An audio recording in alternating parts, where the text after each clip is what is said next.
What is so great about calisthenics? Oh man, there's so many things I love about calisthenics. You can do it anywhere. You don't need to rely on a gym or really any equipment at all. If you've got a floor and you've got that warrior spirit inside of you, that's all it takes. And then beyond that, well, it can get you strong, it can get you healthy, it can get you fit, and it's fun. And what is the spirit behind bodyweight training? Because you can do it everywhere. You will only need maybe a pull-up bar. So is it to pursue a good physical activity without any accessories, or do you really seek to perform a trick like the human flag, for example? Well, you know, it's all of those things. It's a great workout. It doesn't require equipment. And yeah, if you learn some cool tricks that impress people and you want to show off a little bit, I don't think there's anything wrong with that. Sometimes having a goal like the human flag, or even for some people just doing a pull-up, it's a very satisfying thing when you achieve it. And it starts to make you feel that you can do anything that you set your mind to. Yeah, you have wrote a book called Raise the Bar. Raising the Bar, yes. Yeah, and when I first read it, I wasn't able to do a single pull-up. So I got to learn to love the bar. Yes. And when I achieved my first pull-up, oh man, I was ready to go to 0 pull-up to the 10. And well, I didn't achieve the 20 for the moment, but really it's a huge reward when you finally achieve a goal like this. That's exactly what I was talking about, and I'm honored that my book helped you get your first pull-up. That makes me very proud. Did you practice calisthenics for several years since you were a kid, or what is your background in it? I got started when I was 13 years old. I was a skinny kid in a rough neighborhood, and I wanted to put on some muscle because I didn't want to get my ass kicked. So I started doing just push-ups because I didn't have any equipment. And I got a doorway pull-up bar as a birthday present for my 13th birthday. So I started doing some chin-ups after that. And I'm 40 years old now, so it's been 27 years. And it adds up. Yeah. And strangely, people like you who do a lot of pull-ups, a lot of push-ups, etc., you don't get that big in muscle mass, right? Right. Well, partially that's genetic. Some people have a greater predisposition towards gaining muscle than others. But I believe that calisthenics is a great way to build a body that is strong and functional. A lot of the time, bodybuilders get so big and muscle-bound that it makes it harder for them to move. Their range of motion gets limited. They can only lift their arms up to here. So at a certain point, having too much muscle mass, while aesthetically it might be what people are looking for, performance-wise, it doesn't help you. So I think calisthenics helps you build a body that is strong and functional and looks pretty good. But yeah, it's not going to make you look like a bodybuilder. Yeah, and I think I fell into the category of people who doesn't put a lot of mass. Yeah. But I've been practicing for 5 years maybe, and I really saw a difference. Probably look a little in better strength. now, right? Yeah, and it's a good complement for running and martial art. For instance, I practice Krav Maga, and I've seen a tremendous improvement in my performance. Being strong makes you better at everything. Yeah. And calisthenics makes you stronger. Yeah, right. I mean, it's also worth pointing out that most people who lift weights don't look like bodybuilders either. They're exceptional. Right. I work at a gym, and everybody in there is lifting weights, and most of them don't even look as good as I do. So what is the main goal of calisthenics from your point of view? Is it to gain strength? Is it to gain explosivity, for example, in martial arts? Is it to gain a better control of your whole body, or it's all of those is it things. To put muscle mass if you want? All of those things, absolutely. But it depends on the type of training you are following, right? Yes. There's something in exercise science that they sometimes refer to as the specificity principle. And it's just a fancy way of saying you get better at the specific things that you work on. So if you're specifically working on improving explosiveness and you're doing exercises that are explosive, you'll get better at that. If you're specifically working on slow, controlled movements, you'll get better at that. But at the same time, it is all complementary. So if you get stronger, you're probably also going to get more explosive. And if you get more explosive, you're also probably going to get stronger. And if you build muscle, you're probably going to get both of those things. And if you do both of those things, you're also going to build muscle. Yeah, right. So you can emphasize certain aspects of it by prioritizing those things. But calisthenics will provide all of the benefits that you listed. And talking about explosive calisthenics, we can see some pretty amazing tricks, such as clapping pull-ups and all those kind of things you can see in convict conditioning too. Right? Yes. So what kind of exercises we can do for explosivity, for example? You just mentioned a couple of good ones. A clapping pull-up, a clapping push-up, all sorts of jumping exercises. Anything where you're moving quickly, a sprint. So this is a follow-up question, but do you put running into body weight training? I do. It is a body weight exercise, right? There's no equipment. It's just you and the floor beneath your feet. Now, to be clear, strength training is my main focus, things like pull-ups. So running tends to have more of an endurance component to it, although if you do shorter distances and you sprint, then you can get some strength benefits too. So running is, again, it goes back to that specificity principle. If you want to get good at running, you got to do a lot of running. But I very much consider running a body weight exercise. And what about minimalist running and the more traditional way of running with big shoes and big... Yeah, well, you might have noticed I got these Zero shoes on.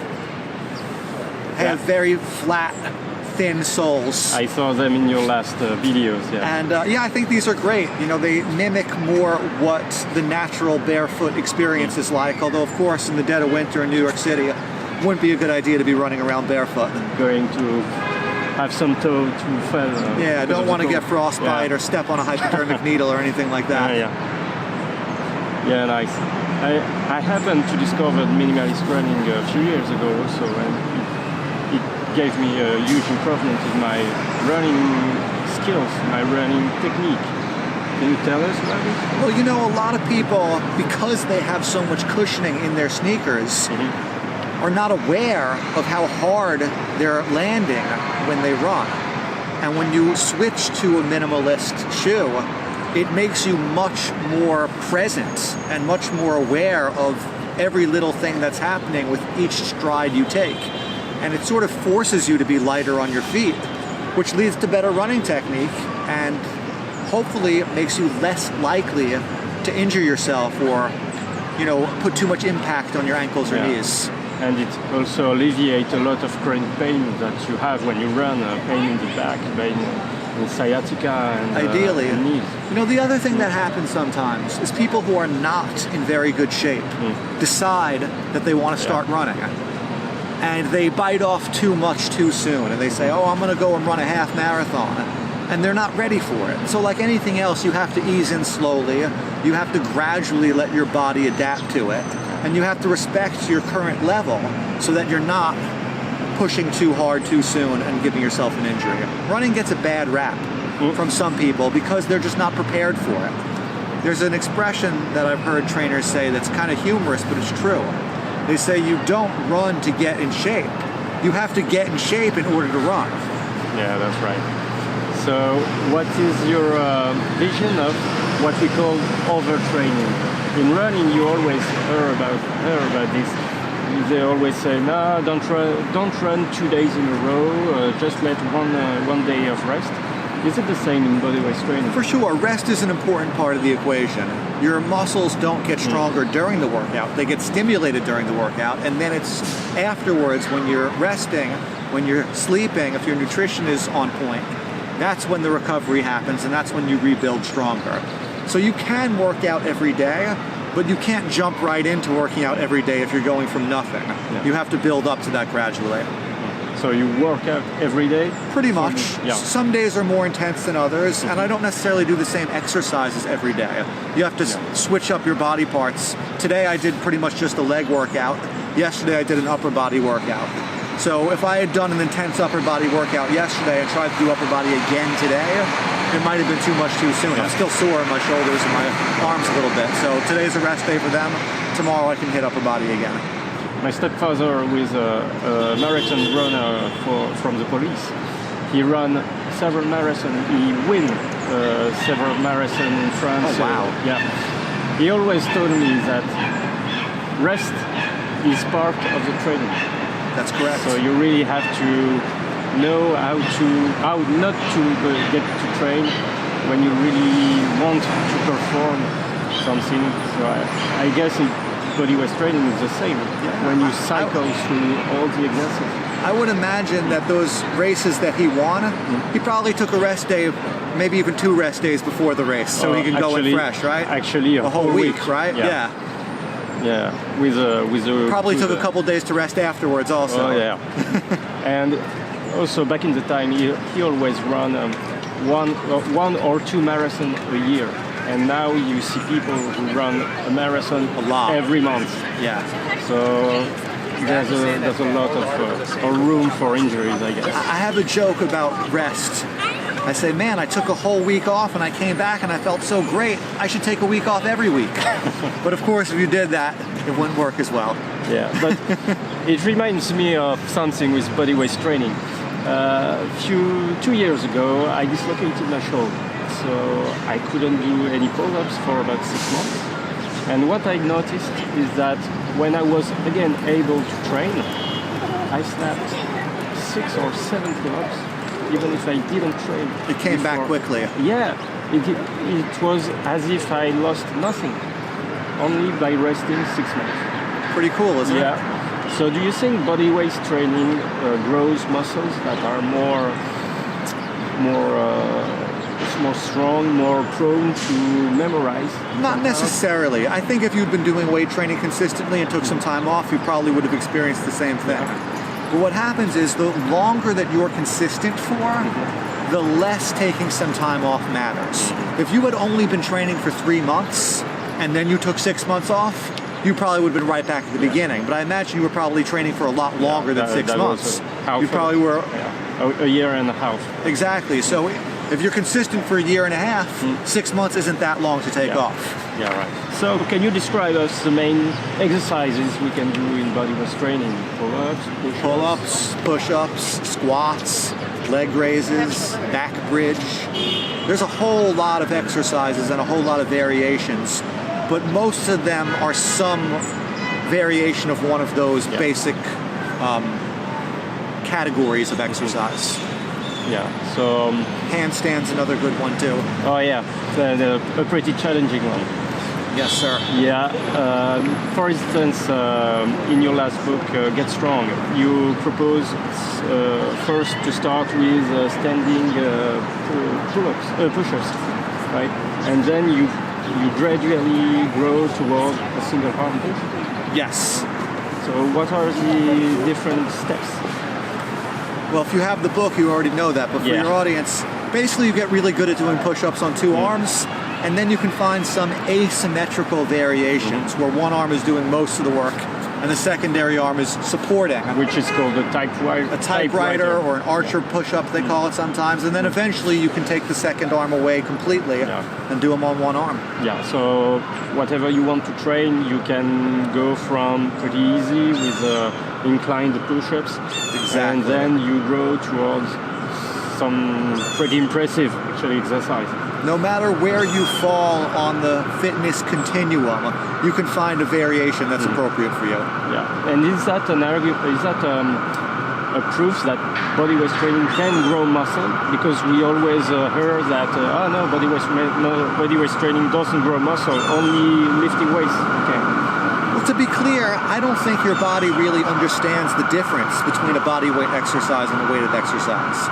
It knows that you're stimulating the muscles by making them work hard, and you're giving them some time to rest and recover, and they grow back stronger. So whether that stimulation comes from lifting a weight or lifting your own body weight, the end result is the same. You break down your muscles, you build them back up stronger. Right. So we see you perform some pretty amazing tricks with your brother Danny. Yes. Yes, the strong Kavadlos. The Kavadlo brothers. The Kavadlo brothers. So we can see, for instance, Danny holding you and you doing the UN flag in it. Yes. Yeah. The UN lever, excuse me. Flag, lever, we've done it all. Yeah. So is there a part somewhere in your training where you need to lift weight to do this? No.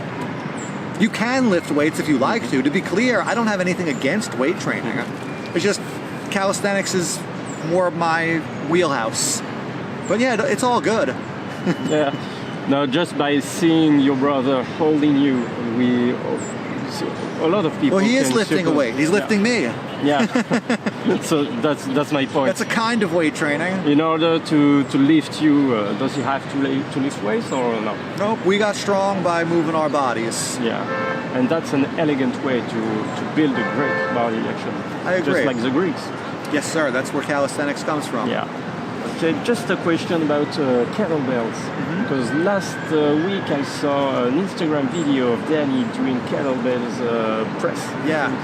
So are you into kettlebells or? They have their place. I personally don't use them that much in my workouts, but every once in a while, if I'm at a gym and there's a kettlebell laying around and I've already done all my calisthenics and I want to do a little something else, yeah, I'll pick up a kettlebell, I'll swing that thing around, I'll press it, it's all good. Yeah, and it adds a lot of variety in your training.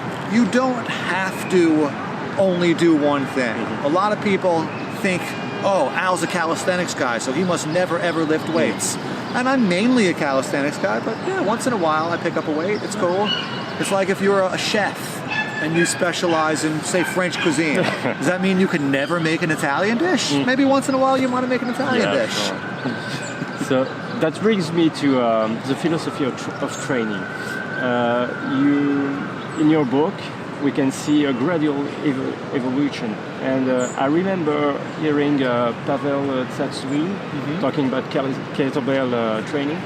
And he's more of what I call in French a plateau training, where you pick an exercise which is challenging, it's hard, you keep training at it until it becomes mediumly hard, then it becomes just easy, and then you switch to another pretty difficult exercise. Yeah.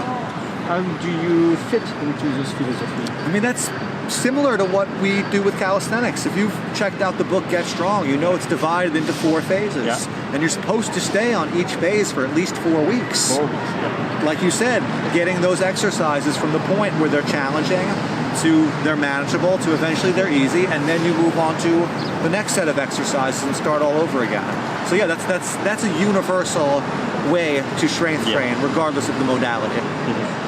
And what is especially interesting in Get Strong is that you already put the variation from week to week, because in several other books, not to mention Convict Conditioning, for example, you only get one exercise and they only tell you, well, just perform 3 sets of 30, for instance, and you can go to the next level. In Get Strong, what is really interesting is that you can start with only 2 sets of 10, and then you gradually build your strength to the challenging level in which you can switch to the other phase. So how did you develop this program with your brother?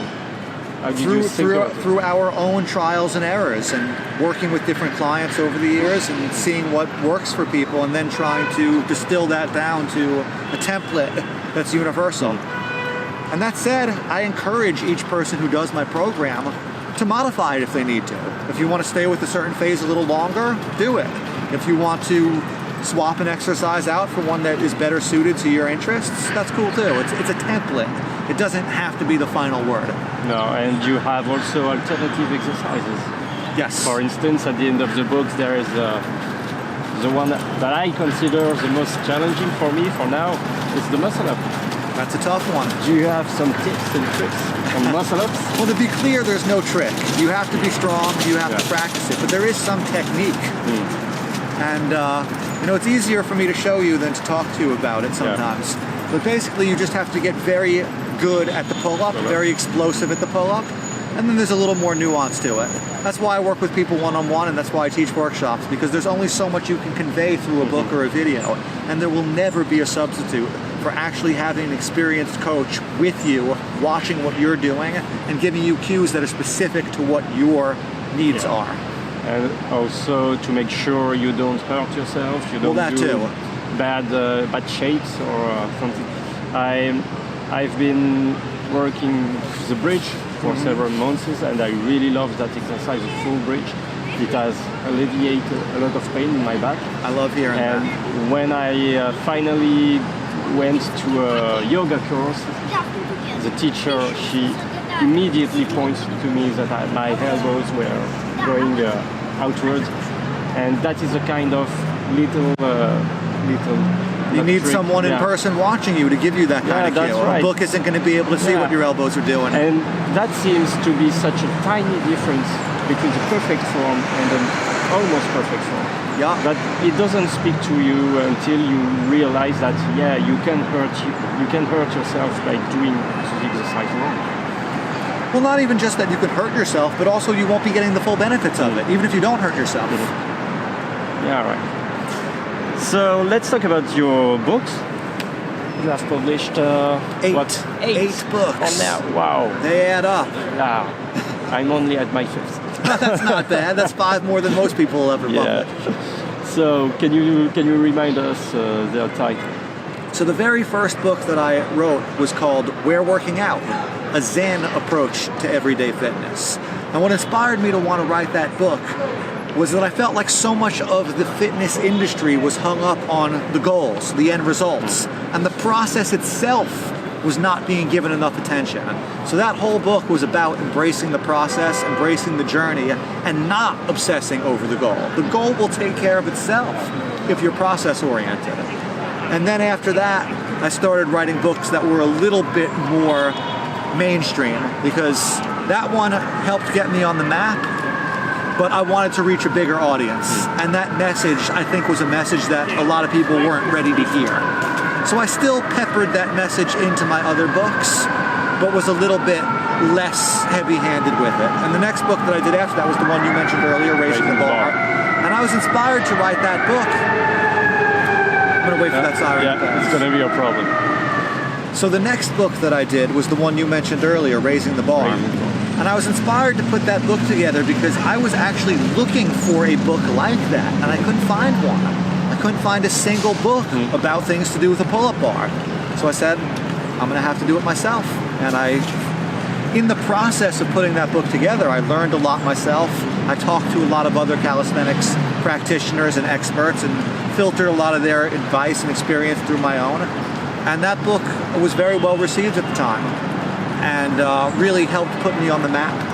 And then I did another book after that, which was called Pushing the Limits, which was all about just exercises you can do with the floor. The back bridge was a big part of that, the push-up progressions, the squats. I did a book that was flexibility-based called Stretching Your Boundaries. And then after that, I came out with a book called Zen Mind, Strong Body, which was sort of like the first book I did. It was more of a fitness philosophy book. This is the one you are doing a lotus on the cover? That's the first one. That's where we're working out. The cover of Zen Mind, Strong Body, I'm doing like prayer hands. And that one was a lot of, like I said, putting my philosophy into words that hopefully meant something to people. And then after that, Danny and I, my brother, we put together a book called Street Workout, which was sort of like an encyclopedia where we just wanted to include every single exercise that we could think of that you could do without a gym. And then we did the Get Strong book, which we put together because a lot of people were asking for a very specific program like that. Some of my other books had been a little bit more open-ended, and people said, no, we want the exact program, we want to know what to do, how many reps, how many sets, how long to rest, when we can move on. So we put that together for them. And then I recently came out with a book earlier this year, which is called Next Level Strength, which is a program that incorporates gymnastics rings. Because a lot of people, like myself, like using the gymnastics rings. So that's my catalog. Yeah, and your brother Danny also wrote He's got a few books of his own. A great book that I remember. It's called Strength Rules. Is that the one you're thinking of? Diamond Cut Abs. Yes. That's Danny's manifesto. That's his manifesto about how to get the six-pack. Yeah, and with a huge part of nutrition. A lot of nutrition, a lot of diet information in there too, which is part of getting a six-pack. Yeah. The training is only a small factor, but the eating is important as well. Yeah, and in a sense, eating is also part of the training, because when you train, you are more prone to eat well. Your body asks for good nutrition, right? Yeah, I agree. Besides the book, you are also a PCCC trainer, The right? Progressive Calisthenics Certification. Yeah. So yeah, Danny and I have spent a lot of years traveling all over the world teaching these methods to people in person, because like I said, a book is great, a video is great, but there's no substitute for actually having a coach there with you, helping you out, and not to mention the motivation that you get from being around a group of other enthusiasts. So we had a really good run doing those workshops. It was a lot of fun. I almost subscribed to the London edition. Oh, it but, would have been nice to have had you. Yeah, no, I was working. I couldn't put some enough. free times. But do you have to be already a certified trainer, or No, anybody can come? anyone and everyone who loves calisthenics is welcome to attend. So you might see me one day. All right, perhaps we will. So let's close it up. Where can we find you on the internet? I have a very unique name, which makes me very Googleable. So if you Google Al Kavadlo, it's Kavadlo, you're going to find a lot of stuff about me. My own website, my YouTube channel, my Facebook, my Instagram, all that stuff. And then you can just dive into the rabbit hole and have fun. Hey, we're working out. Yeah. And yes, so this is the book, Get Strong. Check it out. I think if you're ordering it in France, you have to pay the international shipping. I don't know if we have a... No, through the Amazons. You were able to get it from Amazon You can France? have Oh, it. even better. Yeah, all your Excellent. books are available on the Amazon. This one was particularly tricky because when it went out, you couldn't order the paper version. You could only have the... But you can the now. book. But now you can. Excellent. And I hope I get my signing. Oh, it'd be my pleasure. Thank you, Al. Yeah.